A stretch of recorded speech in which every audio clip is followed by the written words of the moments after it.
Et on se retrouve comme prévu en zone mixte, là où les joueurs de l'Olympique de Marseille et de Strasbourg viennent tout juste de quitter les lieux. Ça va Enzo? Comment s'est passé ce match? Tu as bien aimé? Bien aimé, oui, parce que l'Olympique de Marseille s'est qualifié en quart de finale. Après, dans le contenu, il y a eu du mieux.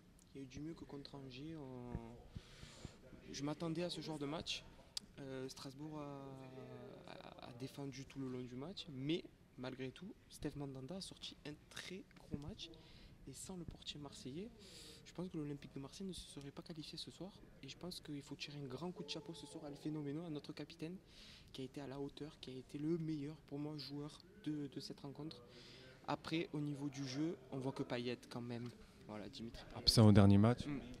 Dimitri Payet, on voit que c'est l'homme fort de l'Olympique de Marseille. Il y a une certaine Payet dépendance, parce qu'on voit quand il est là et quand il n'est pas là.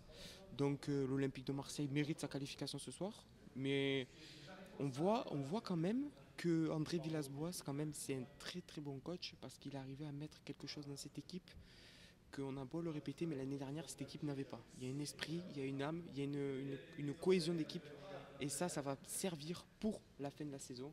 Et une dernière petite chose, après je te laisse parler Lucas, les trois buteurs sont les trois absents du dernier match. Sarr, Bounassar, Camara et Payet. Et en ce qui concerne le tirage, aura lieu demain soir, Enzo. A noter qu'André Villas-Boas a dit en conférence de presse, a souhaité que le match se déroule à domicile. En ce qui concerne maintenant tes tops et tes flops, qu'en est-il?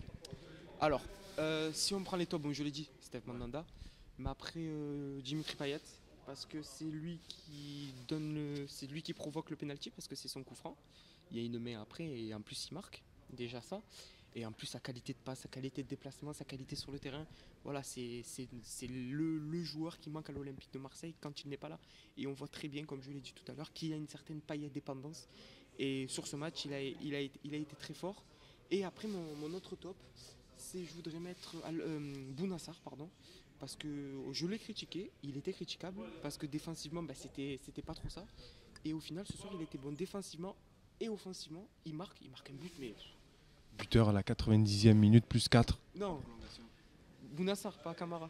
Bounassar, c'est le premier mi-temps. La fatigue. Ouais, Bounassar, un but venu d'ailleurs, un but un peu à la paillette contre Leipzig. Voilà, c'est un but fantastique. Et mon dernier top, parce qu'il ne faut pas l'oublier, c'est Jordan Amavi. Jordan Amavi critiqué, critiquable aussi pareil, qui sort la tête de l'eau. Et c'est aussi un joueur, pour moi, dans les 5 derniers matchs, c'est le meilleur olympien sur les 5 derniers matchs. Des tacles comme on les aime, comme le public les aime, des actions offensives. Jordan Amavi, s'il continue comme ça va être très très bien pour l'Olympique de Marseille. 3 buts à 1 pour les Marseillais face à Strasbourg. Prochain déplacement pour les Olympiens à Bordeaux, dimanche, pour le championnat, reprise du championnat. Et ce match s'est déroulé en présence de près de 30 000 spectateurs ici à l'Orange Vélodrome. C'est bon, la Coupe de France en plus en semaine. Exactement. Donc merci pour ce beau match, puisque c'était la première fois pour moi. Et on se dit à la prochaine pour encore plus de débats sur l'after game avec Isaac et Yohan, à qui on passe le bonjour, parce que là il est minuit et demi et je suis un peu claqué. mais, mais ça ira. Allez, on se dit à la prochaine. Ciao, ciao.